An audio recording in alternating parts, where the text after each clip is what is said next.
A ver, uno sueña y aspira a llegar a lo más lejos, pero no hay que dejar de lado de que tenemos que ir paso a paso. Es un grupo muy parejo, donde cualquier equipo le puede ganar a cualquiera. Entonces uno no está mirando hacia adelante, sino está mirando lo que tiene más cercano, que hoy en día es Corea, y estamos enfocados en eso. El día de mañana pasará Corea y seguirá Portugal, y así iremos, pero siempre con confianza porque tenemos un gran plantel.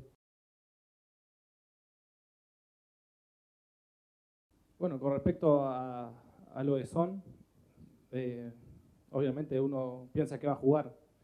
Eh, no me quita ni me preocupa mucho más porque seguramente si entra uno en su lugar lo haga también de buena manera, pero nada, sí estudiando cada uno de los jugadores de ellos para bueno, en el momento de tener eh, esa instancia decisiva como son un mano a mano o un remate, sacar una ventaja.